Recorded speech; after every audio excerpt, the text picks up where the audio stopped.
This Need to is about 10 minutes. That's all right. I'll Yep, give you a little no nudge. problem. This is Jonathan Agger, fifth Pro Boxing Fans, joined by Frank Warren on fight week for Moses Itauma against Filip Hrgovic. Frank, this is the moment that Moses has been waiting for. How's he dealing with the weight of expectation on his shoulders this week?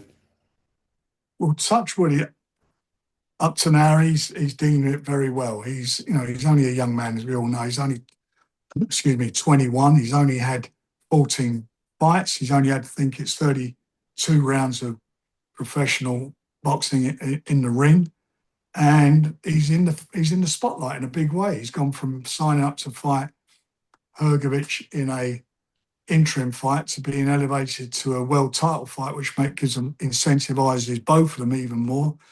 And he's in with a Filip Hrgovic who's quite a mature guy, clever guy, not got a lot of miles on the clock, only had 20 fights himself, is got an outstanding amateur background, Olympic medalist for Croatia, amongst his many other titles that he's won. But he's ranked in all the governing bodies in their top three or four. So he's in with a guy which we made the fight to be a big test for him. So now it's a bigger thing and it's more pressure. And he's got a guy who's trying to find those little chinks in his armour and exploit them. And he's been trying to do that at the round table thing they did together at various press things he's saying in the press.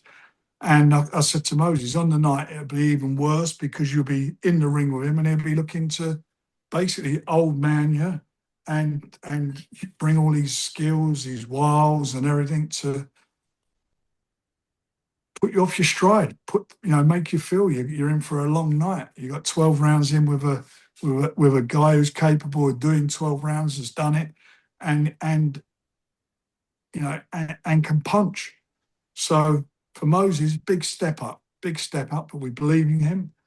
And I believe that this fight is going to be about pace, it's going to be about speed. We know they can both punch, and I think that's where I hope Moses will show his superiority. As you say, Hrgovic has said a lot during this build-up. It's made for a pretty entertaining build-up, and he said that he feels that Moses has been given silver spoon treatment in terms of the opponents he's been given, etc. Where do you stand with that? Look, he's been given the spoon treatment as far as what I would do for him as a promoter. Of course he is. That's what we invested in. As opponents, he's like everybody when he starts out. He's fought guys. He's had fights that you would normally make for a young fella, but he's been stepped up very quickly. And you look at his last few fights; they've been against top 10 ranked fighters. Mm. And what he's done in style. And Philip, to his credit, he signed with us because he wants the star treatment. That's why he signed with Queensbury, and that's what made this fight so easier to make. A lot of people drawing parallels between when Joshua fought Charles Martin all those years ago. Do you see those comparisons? Obviously, back then you had sort of Joshua was on Sky, the whole machine behind him. How do you compare, where we're at now with the zone, and does it make it slightly more difficult to for the reach of these guys? Oh, well, first of all, Sky. I remember when I went to Sky, I left ITV and I took on my fights to Sky. Someone said, "You never build a star on there." We built Ricky Hatton, probably one of the most charismatic fighters that Britain's had in certainly since the war. So I'm not worried about that, and I think Moses will do the same thing for the zone if he comes through. Um, the comparisons of fighters, I think you've got to look at Joshua as Olympic gold medalist. He had all those numerous contests as a senior, as an amateur. He was 24 years old when he turned professional. You know, Moses turned professional when he was 18, so he's only just turned into a man. He's a teenager. And I think that Hergovich is a better fighter than Charles Martin. Charles Martin won the world title by fighting for the vacant belt that Tyson vacated when he had his problems. Mm. So I think this is a tougher job as an opponent, and I think that his age, it's well. the reason we keep talking about records, the youngest Brit to win a heavyweight title, is because that's what it would be. It would be a record. No one has ever done that. And it's the same to become the second youngest. But what the other thing about him is, in challenging for the title, and if he wins it, I don't think anyone's done it after just having 32 rounds in the ring. Yeah, and I think everyone's looking forward to that first bell Saturday night at the O2 live on DAZN pay-per-view. So yeah, tune in. Frank, just whilst I got you here, a couple other things to ask you. Obviously, you've got Kabayel, who's the WBC champion. What's the latest with him? I hope we'll be in a position within the next, hopefully next week, to announce his fight. But he'll fight this year and defend his title in Germany. And I can't wait to get him on because he's a bloody good fighter, another exciting champion. I'm looking forward to getting all these matches together where we get the unification series going. Yeah, and another heavyweight champion on your roster, Daniel Dubois. We're expecting Fabio Wardley ringside. Could we get an announcement Saturday night? I hope so. I hope we'll be in a position. The fight's is all done and agreed. We just have to, as you say, it's the announcement, but it'll be sometime in October. Hmm. I wanted to ask you about another thing I saw online, potential Denzel Bentley Liam Smith fight. Has there been any talks for that? No, not much. Look, we've worked with Denzel Bentley for 3 years without a contract, so I'm not sure where we are at this moment. And hopefully by Saturday we'll know. Cool. And then last sort of topic, and I'm sure you're sick of speaking about it, but the fans wouldn't forgive me if I didn't ask about AJ Fury. Eddie spoke to media on Saturday and said he believes maybe the deadline for getting this whole thing resolved is this week. Would you go along with that? I understand that's the case, or it won't be no later than next week. That's for sure. Tyson's agreed to it. He's agreed. He's agreed to it. There's no, it's all up to them now. Sort out their contractual situation with the promoter. Tyson's all good to go. He's actually in America now training. He went out there Sunday. He's looking forward to it. Whatever happens, Tyson will fight in November, and I hope it's going to be against AJ. Just to clear up some of the confusion that I think fans have, in your experience of doing contracts, why would, two boxers have different contracts? I would have the same contract as my employer, wouldn't have different contracts.